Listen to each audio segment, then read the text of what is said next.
The purpose is to kind of show that from idea to concept to inception, I am fully capable of doing this without the help of AI. Now you have you can observe. I have my second screen here, which is just that.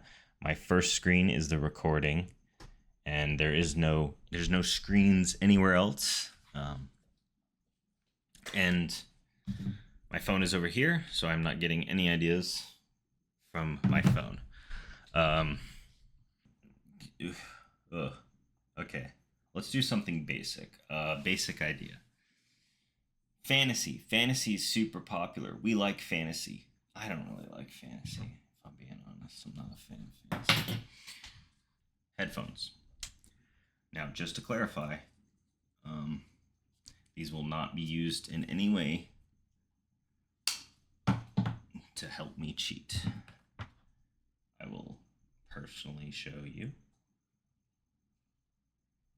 I am on Spotify.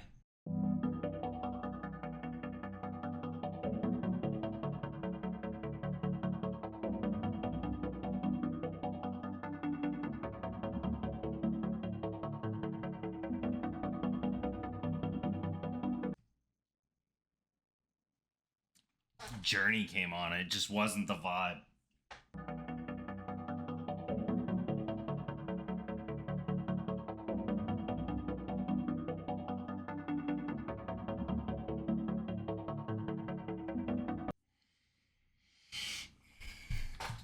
Basically, my process of creativity is such, right? I can walk you through this because it's super, super engaging and very interesting. Trust me. The first thing I'm thinking about is I need like a line, a very beginning line to like sort of kickstart how I think. So the first thing that I come up with is like, okay, I was thinking like a crowd roaring. And then I associate that. I was like, okay, well, what do crowds usually cheer for? And I kind of wanted to go to with like a fantasy element, but then I was like, why not like a gladiator type thing? So I went with Gladiator. And Gladiator, the movie, there's this thing that the main character does, if you've watched it, where before every battle he like bends down and he like grabs some dirt or sand and like, you know, rubs his hands on it, and then that's like the sign that he's fighting. So like this first little bit is literally just her doing that. I opted to not really describe her because I don't really know what she looks like. All I know is that I kind of wanted her to be fighting a guy, and I went with the name Dork, possibly because I was like, okay, well, maybe with this story, I can have people's names be kind of like funny, you know, like face, ear, nose, um, dumb names like that. So I kind of went with that as the name for him. I just called him Dork. Um, and I kind of wanted him to be like really big and kind of like anticipating that there's going to be a big fight. So he's anticipating there's going to be a big fight. And I wanted him to be clearly a veteran of fighting or something like that. So I went with you know, he's monstrous as he is ugly because he's big, but he's also ugly. I kind of want to paint the picture that he's an ugly guy. You know, and then I just basically said he's been in the arena for a long time, so he's got a lot of scars. And then I kind of wanted him to have a scowl. I wanted him to kind of like, you know, kind of look like always angry. So I was like, okay, well, let's give him a scar that kind of pulls his face back a little bit. And it also kind of implies that he can take a punch, or like he can take like a lot of punishment. And then here is kind of like the nest egg of the story, where it's like not because he anticipated the fight, but the reward. She was the reward. So the idea here is that they're both fighting for two different things. He is fighting for her. The reward is that he gets her. And this was kind of just like, I was like, okay, well, why would a man and a woman be fighting? And then I just kind of went with the idea that, okay, well, maybe, you know, if he wins, he gets her, and if she wins, she gets to live. So maybe there's like some weird slave fantasy thing going on there. I don't know. It's just, again, don't look too much into it. You watched me write it. Anur, her name, Anur, or Onur. So Onar, get it? She, obviously, and then I kind of wanted her to like show that she's like she's pretty good with, but she's got a piece of shit weapon. It's crude. But she does like this cool little flourish with it. So obviously, oh, she's probably pretty good with weapons. So that's kind of like the idea here.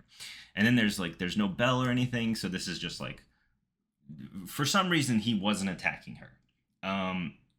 And she wasn't attacking him. And then once she like kind of readies up, so there's like some weird sense of honor in this like little engagement right here. Um, Obviously she like kind of beckons him, and then they fight. The fight is engaged. And given that he's just this giant dude and he's got an axe, I wanted to show that he kind of has been he's been overpowering his opponents one particular way. So he's just straight up rushing at them, trying to cut them in half.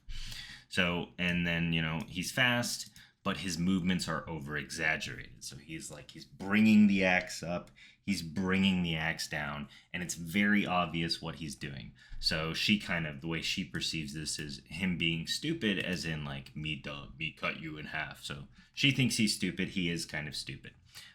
So the blade kind of comes down. She pivots. She moves away. The blade misses. She's moving towards him as she evades his strike.